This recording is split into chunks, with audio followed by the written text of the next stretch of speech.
Good morning आशाताई. तर तुम्हा सर्वांचं स्वागत आहे परत एकदा तुमच्या स्वतःच्या हक्काच्या अशा आपल्या ज्ञानप्रबोधिनी यूट्यूब चॅनलमध्ये. तर मैत्रिणींनो, आता हा जो काही मार्च महिना आहे, मार्च 2026, तर या महिन्यातील 8 मार्चला जो काही आपण जागतिक महिला दिन संपूर्ण भारतभर अगदी उत्साहात साजरा केला.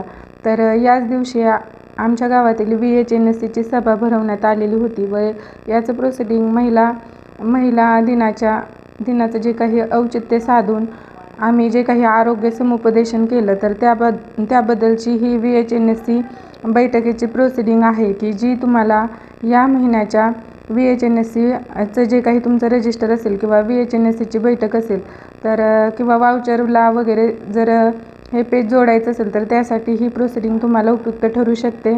आम्ही यापेक्षा खूप जास्त किंवा खूप मोठ्या प्रमाणावरती माहिती उपस्थित महिलांना दिली, परंतु प्रोसिडिंग हे शॉर्टमध्ये लिहितात, त्यामुळे हे प्रोसिडिंग मी शॉर्टमध्ये लिहिलेलं आहे. व्हिडिओ जर तुम्हाला आवडला तर व्हिडिओला लाईक, शेअर आणि तुमच्या इतर अशा मैत्रिणींपर्यंत पोहोचवायला विसरू नका. चला तर मग आपण सुरू करूया आपला आजचा व्हिडिओ. तर बघा, प्राथमिक आरोग्य केंद्र कोर्टी, उपकेंद्र वीट, तालुका करमाळा, जिल्हा सोलापूर. तर अशा प्रकारचं जे काही तुमचं VHNSCचं जे काही रजिस्टर असेल तर त्यामध्ये तुम्ही अशा प्रकारे तुमचं PSC, SC, तुमचं जे काही तालुका, जिल्हा वगैरे असेल ते टाकून घ्या. त्यानंतर VHNSC सभा दिनांक म्हणजे ज्या तारखेला तुम्ही VHNSC बैठक घेत आहात त्याचे दिनांक मेन्शन करा.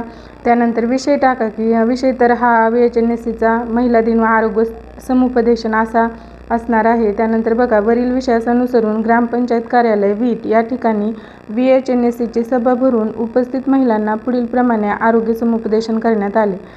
तर आम्ही मोठ्या प्रमाणावरती महिलांना या महिला दिनी बोलवलेलं होतं व त्यांना विविध जे काही कार्यक्रम असतात ते देखील घेण्यात आले. सुरुवातीला सावित्रीबाई फुलेंच्या प्रतिमेचं पूजन वगैरे करण्यात आलं. त्यानंतर सर्व खेळ वगैरे झाल्याच्या नंतर त्यांना आरोग्य समुपदेशन करून ही बैठक संपवण्यात आली. तर बघा, कुटुंबाची काळजी घेताना महिला अनेकदा स्वतःच्या व्याधींकडे दुर्लक्ष करतात. तर असे न करता त्यांनी दरवर्षी रक्तदाब, मधुमेह, कोलेस्टेरॉलची नियमित तपासणी करावी. कर्करोग टाळण्यासाठी पॅप स्मिअर टेस्ट आणि स्तनांच्या कर्करोगासाठी मॅमोग्राफी किंवा स्तन तपासणी करावी. हाडांच्या आरोग्यासाठी कॅल्शियम आणि व्हिटॅमिन Dच्या प्रमाणाकडे लक्ष द्यावे. मानसिक आरोग्यासाठी योग्य विश्रांती, पुरेशी झोप घ्यावी. वेगवेगळे छंद जोपासावेत. संतुलित आहारात प्रोटीन्स, लोह आणि जीवनसत्वांचा समावेश करावा. रोज हलका व्यायाम आणि पुरेसे पाणी प्यावे असे सांगितले. बैठकीच्या सुरुवातीला सावित्रीबाई फुलेंच्या प्रतिमेचं पूजन करण्यात आलं व निरोगी स्त्री सशक्त समाज हा विचार मांडून बैठक संपवली. तर अशा प्रकारे बघा, हे आम्ही खूप डिटेलमध्ये सांगितलेलं आहे, परंतु त्यातले शॉर्ट मुद्दे मी इथं बैठकीत म्हणजे प्रोसिडिंगमध्ये लिहिलेलं आहे. तर त्यांचं जे काही मानसिक आरोग्य असेल किंवा शारीरिक आरोग्य असेल किंवा त्यांनी कशाप्रकारे त्यांच्या जे काही हाडांची बळकटी असेल त्यासाठी कॅल्शियम आणि व्हिटॅमिन Dच्या प्रमाणाकडे कशाप्रकारे लक्ष द्यावं, कुठला आहार घ्यावा, कुठला व्यायाम वगैरे करावा, ही सर्व माहिती त्यांना देण्यात आली.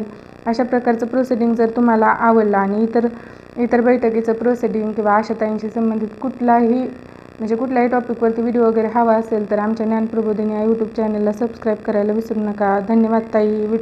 लाईक नक्की करा.